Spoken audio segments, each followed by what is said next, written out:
Before we continue, I should remind you that we're just giving an overview of the functions of each piece of equipment in the studio at this point.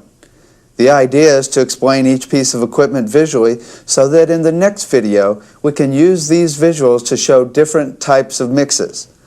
We'll then go into more detail in each piece of equipment in future videos. As you can well guess, we could do a whole video on EQ alone, and we will. We'll begin our discussion of EQ by covering the differences between types of equalizers. Next, we'll explore all of the different frequency ranges between 20 and 20,000 Hertz. What about the other ones, the higher ones? EQ is a change in the volume of specific frequency ranges of a sound. It's the same as the tone controls on a normal stereo, bass and treble. Now, there are three main types of EQ found in the studio: graphics, parametrics, and roll-offs, high-pass and low-pass filters. You all know what a graphic EQ looks like. It has a volume control for each frequency. You can turn a frequency up or down using the volume sliders. Visually, we'll show frequency as a function of up and down, so we have low to high frequencies here. We're showing the volume of a particular frequency as the brightness in that band. For example, if you turned up the highs around 5,000 Hertz, you would see it get brighter in that frequency range like this.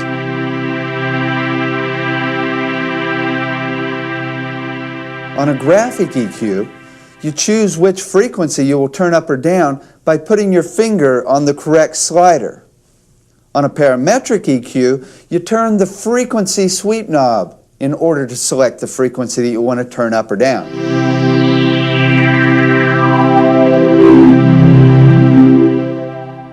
Besides a sweep knob, a parametric also has a bandwidth knob, which controls the range of frequencies that are to be turned up or down. On a graphic EQ, when you choose a particular frequency to turn up or down, you're actually turning up or down a range of frequencies preset by the manufacturer. Engineers, being the control freaks they are, want to be able to control the range of frequencies they are turning up or down. With a parametric, the bandwidth knob gives you this control over how wide the frequency range is. The knob's usually called Q. A thin bandwidth is normally labeled with a peak, whereas a wide bandwidth is often labeled with a hump. Sometimes ranges of musical octaves are also used, for example, 3/10 of an octave to 3 octaves. The obvious advantage of a parametric is the control you have over the bandwidth. If a parametric doesn't have a bandwidth knob, it isn't a full parametric, unless you're a salesperson in a music store. These days, many manufacturers are using the term parametric to refer to a paragraphic or semi-parametric, which has no bandwidth control. Those bandwidth controls are expensive. Roll-offs roll off low or high frequencies. They are commonly found on major consoles as high-pass and low-pass filters, and on smaller consoles as switches. A high-pass filter rolls off the low frequencies and does nothing to the highs. It passes them. It only rolls off the lows.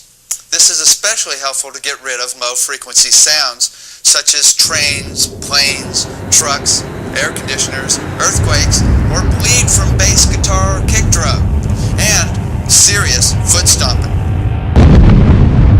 Low-pass filters roll off high frequencies like this. These are especially helpful for getting rid of hiss.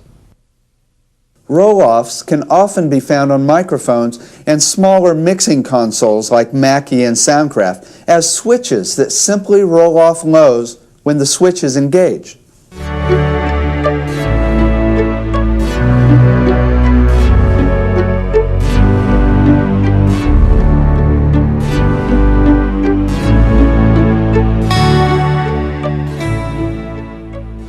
It is important to get to know all of the frequencies of sound by name. You see, The truth of the matter is that we know all of the frequencies from 20 to 20,000 hertz by heart. Our entire system, our entire psyche was designed to perceive sound. Not only our ears, but every cell in our body is designed to perceive frequencies. Here's a picture of a water molecule inside a cell of our skin, reacting to certain frequencies. Actually, when we hear sound, every single molecule in our entire body is creating a pattern based on the sound coming in. This means that our entire body is perceiving sound, not just our ears. You see, we were born to hum, to sound that is. Our entire body and being was created to perceive sound. Therefore, we all know every single frequency by heart. We've been checking them all out since the womb. We know all frequencies and pitches intimately. The trick is to learn their names.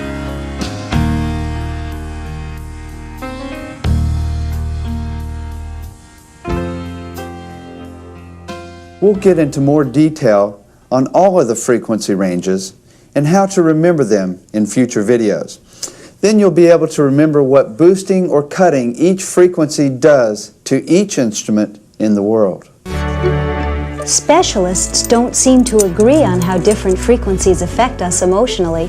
Quite understandable because of the subjective nature of frequency perception.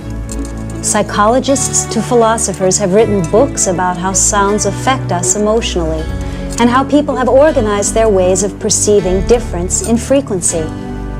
Different frequencies do affect us differently, both physiologically and psychologically, not to mention spiritually. However, even more powerful than the way specific frequencies make us feel is the way that combinations of frequencies make us feel.